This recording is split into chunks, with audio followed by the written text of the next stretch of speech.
بے فکر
بس اب یہ پریس کانفرنس شروع کر رہا ہوں یہ سن کے پتا چلے آپ کو بھی اہم پریس کانفرنس دیکھیں جی جی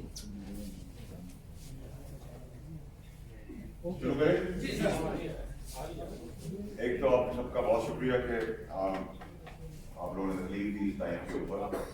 لیکن پرابلم ساری یہ ہے کہ اب یہ ارشد شریف کا جانا اس ملک سے اس دنیا سے اب یہ غیرت کی بات ہے. کوئی کھڑا ہو یا نہ ہو, کوئی ڈرے یا مرے, میں ضرور کھڑا ہوں گا. میرا وہ دوست بھی تھا, میرا میزبان بھی تھا اور میرا بہت پیارا دوست تھا.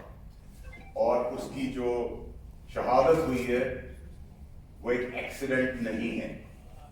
میں آپ کو ساری وہ تفصیلیں بتاؤں گا اور آنے والے دنوں میں بھی بہت کچھ بتاتا رہوں گا, کیونکہ اب میں نہیں رکوں گا. اگر ارشد شریف کو گولی لگ سکتی ہے تو گولی پھر کسی کو بھی لگ سکتی ہے, آپ کو مجھے بھی لگ سکتی ہے, لیکن موت کا تعین اللہ نے کیا. نمبر ایک, ارشد شریف کا قتل ہوا ہے جس کی سازش پاکستان میں ہوئی. نمبر ایک. نمبر دو یہ کہ ارشد شریف کا کوئی ایویڈنس, کوئی موبائل, کوئی لیپ ٹاپ نہیں ملے گا, شواہد مٹا دیے گئے. نمبر تین یہ کہ اس کی تحقیقات کہاں تک پہنچتی ہے, خاص طور پہ ہمارے پاکستان کے سسٹم کے اندر انصاف میں تو ہمیں پتہ ہی ہے, اور بیرون ملک جس جگہ پہ حادثہ ہوا ہے کینیا میں, وہاں کے حالات پاکستان یا پاکستان سے بدتر ہی ہیں. اس کے بعد کرکس کے اندر یہ کوئی گولی 20 گولیاں چلی اور 20 گولیوں میں ارشد شہید ہو گیا, ایسا بھی نہیں ہوا. ارشد شریف کو میرے حساب سے گاڑی کے اندر سے مارا گیا ہے یا بہت کلوز رینج سے مارا گیا ہے. ارشد شریف کو کوئی 8, 10, 20 گولیاں نہیں لگی. ارشد شریف کو میرے حساب سے 2 گولیاں لگی ہیں جو سینے پہ اور سر پہ ہے, اور سینے پہ اور سر پہ لانگ رینج شوٹنگ سے نہیں لگ سکتی, اگر لگتی تو 10-20 لگتی. نمبر ایک. اس کے بعد جو کہانی رسائی گئی وہ کہانی یہ تھی کہ جی کڈنیپنگ ہوئی تھی بچے کی, اور اس بچے کی اس گاڑی میں موجودگی کے ریلیٹڈ اس گاڑی کو تعاقب کیا, اس کو روکا, اس پہ گولیاں چلی. تو اگر بچہ گاڑی میں موجود تھا تو کیا دنیا کی کوئی بدترین پولیس بھی کھلے عام گولیاں چلائیں گی اگر اس گاڑی کے اندر کوئی موجود تھا بچہ؟ آپ ٹائر پہ گولیاں چلاتے, گاڑی پھر بھی نہیں رکتی تو آپ ڈرائیور کو گولی مارتے. لیکن اس گاڑی کے اندر صرف کولڈ پلان بروٹل مرڈر, قتل صرف ارشد شریف کا ہوا ہے, کسی اور کا نہیں ہوا. جو خرم نامی شخص اور وقار نامی شخص آ رہے, یہ میرا اور آپ کا بس کا کام نہیں ہے, نہ پاکستان میں کسی اور سیاسی شخصیت کا کام ہو کہ وہ کینیا کے شہر میں اس سے 2 گھنٹے دور ایک فارم ہاؤس ارینج کرے, اس فارم ہاؤس میں اس کو چھپائے, اور فارم ہاؤس میں چھپانے کے بعد دنیا میں کسی کو پتہ نہ ہو اور یہ حادثہ پیش آئے. اب میں اس کی تفصیلات میں آ جاتا ہوں کہ ارشد شریف کے ساتھ ہوا کیا ہے. وہ ایک ایماندار، بہادر، نڈر، زبردست انسان تھا. شہید ہے تو آج بھی ہمارے اندر ہے. اور اگر ہمیں کوئی غیرت ہے تو ہمیں اس کے بچے اور فیملی کے ساتھ اسی طرح کھڑا ہونا پڑے گا جیسے آپ اور میں اپنے گھر کے بچوں کے ساتھ کھڑے ہوتے ہیں. اس کی قیمت کیا لینی ہے وہ بھاڑ میں گئی. لیکن میں آپ کو یہ بتانا چاہتا ہوں کہ میرا ضمیر وہ تکلیف اور وہ جو ویڈیوز اور آپٹکس جو میں دیکھ رہا ہوں، جو معلومات مجھے ہے، میں نہیں برداشت کر سکتا. اور میں یہ نہیں کہوں گا کہ میں نے ویڈیو بنا کے نام دے دیے ان لوگوں کے. میں نے ویڈیو بھی بنائی ہے، نام بھی دے دیے ہیں، انٹرنیشنلی بھی دے دیے ہیں، لوکلی بھی دے دیے ہیں. اور مجھے کچھ ہوا اور میں مارا گیا تو اللہ نے مجھے طاقت دی ہے ڈالر کی. میں ملینز آف ڈالرز خرچ کر چکا ہوں. اگر مجھے کچھ ہوا اور میں مر گیا تو وہ شخصیات جو اس سازش کا حصہ ہے وہ بھی 3 گھنٹے کے اندر اسی طرح مارے جائیں گے. وہ کتنے بھی بڑے طاقتور لوگ ہوں، ان کو بڑا کلیئر میسج ہے میرا. مجھے گولی لگی اور میں مرا تو 3 سے 5 گھنٹے کے اندر تمہیں بھی گولی لگے گی اور تم بھی مرو گے. اب میں آپ کو بتاتا ہوں کہ یہ کہانی اور یہ سازش شروع کہاں سے ہوئی. یہ ایک سازش اور ٹولہ بنایا گیا. ارشد شریف نہ بھاگنے والا آدمی ہے نہ مر چھوڑنے والا آدمی تھا. ارشد شریف کے اوپر جو FIR کٹی وہ کٹی، 15 کٹی یا 16 کٹی. لیکن ارشد شریف نہ ملک چھوڑنے کو تیار تھا نہ ملک چھوڑ رہا تھا. وہ بھی وجہ بتاؤں گا کہ میں کیوں یہ سب باتیں کر رہا ہوں. ارشد شریف کو سازشیوں نے ڈرایا، بتایا، مجبور کیا. اور وہ شخصیت ہے جن کو بلیو کرنا بنتا ہے. اور اس کو یہاں سے نکال دیا گیا. جب نکال دیا گیا تو وہ دبئی پہنچا. جب وہ دبئی پہنچا تو کہا گیا کہ کسی اسٹیبلشمنٹ نے یا کسی نامعلوم ادارے نے دبئی سے نکلوانے کے لیے اس کو پر پریشر ڈالا اور دبئی حکومت نے اس کو نکال دیا. یہ بھی بالکل بے بنیاد اور جھوٹی بات ہے. میں اس کی شواہد بھی آپ کو دوں گا. جتنے دن کا ویزا تھا اتنے دن وہ دبئی میں رہا. جب ویزا نہیں ختم ہو گیا تو اس کو وہ دبئی چھوڑنا پڑا. لندن کی ڈائیورژن بتائی گئی کہ وہ لندن چلے گئے ہیں، وہ لندن بھی نہیں گئے. پھر اس شخص نے جس پہ وہ بھروسہ کر رہا تھا، جو منصوبہ بندی کر رہا تھا، جو یہ سازش کر رہا تھا، اس سازش کے حصے کے اندر پورا پاکستان پھنسا ہوا ہے، جس کو کہہ کے تھک گیا ہوں، میں مر گیا ہوں. آستینوں کے سانپوں کے بارے میں بتا چکا ہوں. اپنے چیئرمین ایکس وزیر اعظم عمران خان صاحب کو بتا چکا ہوں کہ یہ جو سازش رچائی جا رہی ہے اس سازش کے تانے بانے اور سازش کی جو بینیفٹس ہیں وہ مقاصد کچھ اور ہے. سب کو الٹی پٹی میں چڑھا دیا گیا ہے. اور عمران خان صاحب جو مارچ پرامن کرنے جا رہے ہیں یہ ہمارا جمہوری حق ہے اور رائٹ ہے. لیکن میں بہت کلیئرلی آپ کو بتا رہا ہوں کہ مجھے اس مارچ کے اندر خون ہی خون، موت ہی موت اور جنازے ہی جنازے نظر آ رہے ہیں. اور وہ جنازے دیے جائیں گے. اور میں اپنے معصوم پاکستانیوں کو کسی کچھ چند لوگوں کی سازش کے تحت نہیں مرنے دوں گا. اپنی آخری وقت تک کوشش کروں گا کہ یہ لاشوں کا خون کا کھیل اس ملک میں بند ہو. ارشد شریف اپنے مقصد، اپنے بیانیے، اپنی سوچ پہ بالکل ایمانداری سے کھڑا تھا. نہ اس کو موت کا ڈر تھا، نہ وہ بھاگنے والا تھا، نہ اس کو کوئی پیسہ خرید سکتا تھا. لیکن جو اس کو مقاصد بتائے گئے اس مقاصد کے پیچھے ہی سازش تھی. اور میں آئندہ آنے والے دنوں میں، ہفتوں میں نہیں، وہ سب پردے چاک کر دوں گا. مجھے اب فکر نہیں ہے.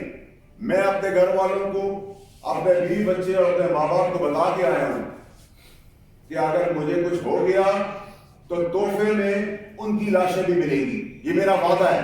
یہ میں حلف پہ آپ کو کہہ رہا ہوں اور میں آپ کو کر کے بتاؤں گا. میں رہوں یا نہ رہوں. ارشد شریف کو دبئی سے کوئی عام آدمی کینیا نہیں نکلا سکتا. کینیا کیوں چوز کیا گیا؟ کینیا میں اس کو کس نے چھپایا؟ کینیا کے اندر کس سے وہ رابطوں میں رہا, کینیا میں وہ کیا کرتا رہا, اس کے پس پردہ وہ منصوبہ بندی والے لوگ ہیں, وہ سازشی لوگ ہیں, وہ بے ایمان لوگ ہیں, وہ لوگ ہیں جو ملک کو توڑنا چاہتے ہیں, جو میری پارٹی کو نقصان دینا چاہتے ہیں, جو اس سیاست کو نقصان دینا چاہتے ہیں, اور اپنی خواہشات, اپنے انٹرسٹ کے لیے لوگوں کو مروانے میں تلے ہیں. یہ کولڈ بلڈڈ پلان مرڈر ہے. اس کو کوئی یہ ڈرامے بازی کا نقشہ نہ دے کہ ایک جگہ پہ ہاتھ دیا اور پولیس نے وہ نہیں رکی تو گولیاں چل گئی. سب ڈرامہ ہے, سب جھوٹ ہے. میں آپ کو دعوے سے کہہ رہا ہوں کہ نہ کوئی موبائل فون ملے گا, نہ کوئی لیپ ٹاپ ملے گا, نہ کوئی شواہد ملے گا, نہ کوئی ثبوت ملے گی, اور نہ ہی کوئی انصاف. اس ملک میں تو آپ انصاف کی بات کر ہی سکتے. اب آ جائیں آپ مارچ کے اوپر. مارچ کے اندر بھی لاشیں دی جائیں گی, خون دیا جائے گا بے گناہ لوگوں کا, امپورٹنٹ لوگوں کا, کسی قسم کا چیز ابھی اسی وقت بہت کچھ ہو سکتا ہے, کیونکہ منصوبہ بندی کچھ اور ہے. اسٹیبلشمنٹ کو ارشد شریف کے کیس کے اندر ارشد شریف اسٹیبلشمنٹ سے رابطے میں تھا, ارشد شریف آنے کو تیار تھا, ارشد شریف کے اوپر کوئی ایسا ایشو نہیں تھا, لیکن جنہوں نے اس کو جس مقاصد اور جس سازش کے تحت اس کی اپنی سوچ کے اوپر اس کو برین واش کیا, وہ اپنے مقصد کو ایمانداری سے نبھا رہا تھا. اس کو جو صحیح لگ رہا تھا وہ کر رہا تھا, جو اس کو غلط لگ رہا تھا وہ اس کو بتا رہا تھا, لیکن پس منظر ایسا کچھ نہیں تھا. یہ ایسی بات ہے کہ اگر میرا چیئرمین مجھے کوئی بات بتا رہا ہے تو میں 99% اس پہ یقین کروں گا. تو ایسے ہی وہ لوگ تھے جو اس سازشی بیانیے کے ساتھ سازش کو اور ملک کو سازش کے اس کٹارے میں لے گئے جہاں ابھی ایک آدمی شہید ہوا ہے, ابھی اور بہت ساری لاشیں گر رہی ہیں اور گریں گی. یہ میں آپ کو بھی کہہ رہا ہوں. اس کے علاوہ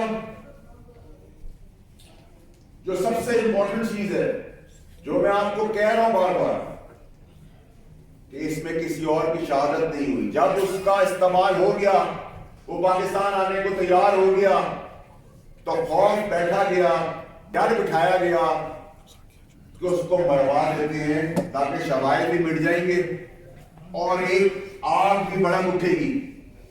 لیکن انسان سوچتا کچھ اور ہے اور اللہ تعالیٰ کرتا کچھ اور ہے. آپ یہ سب باتیں آپ یہ پوچھیں گے مجھ سے کہ یہ سب باتیں مجھے کیسے پتہ ہے اور کیوں پتہ ہے اور کہاں سے مجھے یہ باتیں آ رہی ہیں.